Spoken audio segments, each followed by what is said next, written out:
আমাদেরকে আল্লাহ পাক ইসলাহি জুড়ে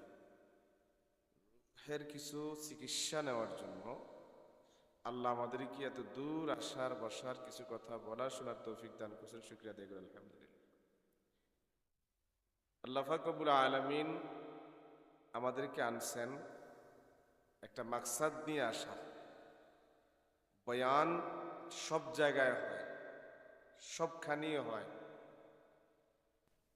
তো যিনি রোগী, প্রত্যেক রোগীর পার্সোনাল কিছু ডাক্তার থাকে, পার্সোনাল কিছু কি থাকে, ডাক্তার থাকে, যার দ্বারা তিনি উপকৃত হন। মনে করেন ডাক্তার যেখানেই থাকুক না কেন, রোগী সেখান থেকে ডাক্তারকে বের করে নেয়, অথবা ডাক্তার যেখানে থাকে রোগী সেখানে যায়। অনেকের জন্য অনেক ডাক্তার। আমার দেশ, আমার স্থানীয় অবস্থান মাদারীপুর। তো আমার যে রোগ সারার ডাক্তার হলো চট্টগ্রাম। তাই সুদূর মাদারীপুর থেকে চট্টগ্রাম আসছি রুগী ডাক্তার থেকে চিকিৎসা নেওয়ার জন্য। আল্লাহ আমাদেরকে উত্তম চিকিৎসা নেওয়ার তৌফিক দান করেন। ডাক্তার যে ফিক্সেশন দিবেন সে অনুযায়ী আমাদেরকে ঔষধ সেবন করে রূহের রোগ দূর করবার তৌফিক দান করেন। হযরত ওয়ালার নির্দেশ ক্রমে বসা পৃথিবীর জমিনে আল্লাহ পাক রব্বুল আলামিন সৃষ্টিকে তিন ভাগে ভাগ করছেন। এক ভাগকে আকল দিছেন, চাহিদা দেয় নাই। আরেক ভাগকে চাহিদা দিছে, আকল দেয় নাই। যাদেরকে আকল দিছে, চাহিদা দেয় নাই, তাদের নাম ফিরিস্তা।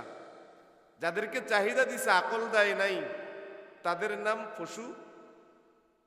আর যাদেরকে আকল এবং চাহিদা দুটাই দিয়ে বানাইছে, তাদের নাম মানুষ। মানুষের মধ্যে আল্লাহ আকলও দিছে, চাহিদাও দিছে, আকলও দিছে, চাহিদাও দিছে। যে ব্যক্তি চাহিদাকে প্রাধান্য দিবে, আকলকে ডাবাইয়া দিবে, সে প্রচুর সাইতে নিকৃষ্ট। আর যে ব্যক্তি চাহিদাকে ডাবাইয়া আকলকে প্রাধান্য দিবে, সে ফেরেশতার চাহিদা সৃষ্ট। পয়েন্ট দুটা। মানুষ ফেরেশতার চাইতেও দামি কখনো হবে যখন তার চাহিদার তুলনায় আকলকে কি দিবে, প্রাধান্য দিবে। আবার এই মানুষটা পশুর চাইতে নিকৃষ্ট হবে কখন, যখন সে আকলের তুলনায় তার চাহিদাকে প্রাধান্য দিবে। উদাহরণস্বরূপ, আমাদের পশু যারা হয় তাদেরকে যদি বুঝানো হয়, এ পশু, এ গরু, সামনের যে ক্ষেত এটা আমার না, অন্যের ক্ষেত, খবরদার এখানে মুখ দিস না, খাইলে পরে আমার নামে আমার সাথে ঝগড়া হবে, বিবাদ হবে। আচ্ছা, গরু যখন গলা থেকে সার পড়বে সে কি মানবে? এই কথাগুলো মানবে? কারণ তার পেটে খিদা।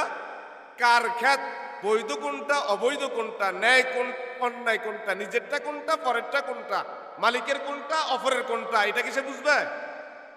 তার পেটে খিদা, সে ঘাস খাবে, সে খাবে, ফসল খাবে। যার ধরুন তার কাছে বৈধতারও কোনো দাম নাই, অবৈধেরও কোনো দাম নাই, ন্যায়েরও কোনো দাম নাই, অন্যায়ের কোনো কি নাই, দাম নাই।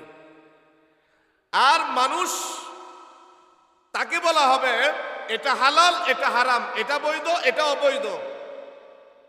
তখন সে আকল দিয়ে বুঝবে এটা হারাম, আল্লাহ নিষেধ করেছেন, খেলে আমাকে জাহান্নামে দিতে হবে। এটা বুঝার পরও যদি সে ওটা খায়, এটা পশুর চাইতে নিকৃষ্ট হবে। কেন? পশুর আকল নাই, সে না বুঝিয়া খাইছে। আর মানুষকে আল্লাহ আকল দিছে, সে বুঝিয়া খাইছে। এজন্য আল্লাহ পাক বলেন উলাইকা কাল আনআম। শুধু আনআমই বলেন নাই, বালহুম আদল, পশুর সাহিত্য কি বলছে? নিকৃষ্ট বলছে। এজন্য পেয়ারা হাজিরিন, আকল দিয়ে আমাদেরকে বুঝার জন্য বলছেন পয়গম্বর। আমাদের আকলের কাছে একটা প্রশ্ন করছেন, ও দুনিয়ার মানুষ, তোমাদেরকে আমি পাঠাইলাম, আল্লাহ পাক আমাদেরকে দুনিয়াতে পাঠাইছেন, বুঝুমান মানুষদেরকে বলছেন, আমার উম্মত, তোমরা দুনিয়াতে আসবা, বিয়ে শাদী করবা, দুজনের মাঝখানে সন্তান পৃথিবীতে আসবে। এই সন্তানকে কোন শিক্ষায় শিক্ষিত করবো আমি রাসূল পরামর্শ দিতেছি। সুবহানাল্লাহ বলেন না? কোন শিক্ষায় শিক্ষিত করবো আমি রাসূল কি দিতেছি? পরামর্শ দিতেছি। এখন বলেন, রাসূলের পরামর্শ বড় না দুনিয়ার চাকুতি গোয়ালাদের পরামর্শ বড়? রাসূলের পরামর্শ হল আদাবু আওলাদাকুম আলা খিসালিন সালাস। সন্তানকে তিন জিনিস শিখাইবা। কয় জিনিস? সন্তান তিন জিনিস শিখাইবা। আলা হুব্বি নাবিয়্যিকুম, এক নাম্বার নবীর আদর্শ শিখাবা। জন্ম থেকে এক শিশুবাল থেকে ওকে নবীর আদর্শ শিখাইবা। বলতে গেলে অনেক সময়, অর্থাৎ ওর জন্ম থেকে নবীর সুন্নাহ অনুযায়ী একটি সন্তান গড়ে উঠাবা। মোহাম্মদ মোহাম্মদ এটাই কি, মোহাম্মদ এই কাজ কর, মোহাম্মদ এই কাজ কর, মোহাম্মদ খেতে বিসমিল্লাহ, ছেলে বলবে কেন? বলবে তোমার নবী মোহাম্মদের সুন্নত। খাওয়ার শেষে আলহামদুলিল্লাহ কেন? ছেলে বলকে বলতে হবে এটা তোমার নবীর সুন্নত। যখন একটু বয়স হবে, ডান বাম চিনবে, উঁচু নিচু চিনবে, ভালো মন্দ বুঝবে, তখন তাকে শিখাইবা ওয়া আলা কিরাআতিল কোরআন। তিন নাম্বার, সন্তানের সিনার মধ্যে সর্বপ্রথম কোরআন ঢুকাইবা। সুবহানাল্লাহ কয় না? সর্বপ্রথম কি ঢুকাইবা? কোরআন ঢুকাইবা। কেন? কোরআনের ধারক বাহক যে হবে, কোরআনের ধারক বাহক যে হবে, হাসরের মাঠে আল্লাহ পাক ওই কোরআনের ধারক বাহককে আল্লাহ পাক তার আরশের নিচে ছায়া দিবে। যেদিন আল্লাহর আরশের ছায়া ছাড়া কোনো ছায়া কি থাকবে না। আল্লাহর কি মেহেরবানি, ওই সমস্ত মারা ধন্য মা জামিয়া সুলতানিয়া যে সন্তানকে আল্লাহর নবী পরামর্শ অনুযায়ী দিয়েছেন, আজ জামিয়া সুলতানিয়া পর্যন্ত আপনাদের সন্তানদেরকে কোরআনে হাফেজ উপহার দিয়েছে। আজকে সেই ছাত্রগুলো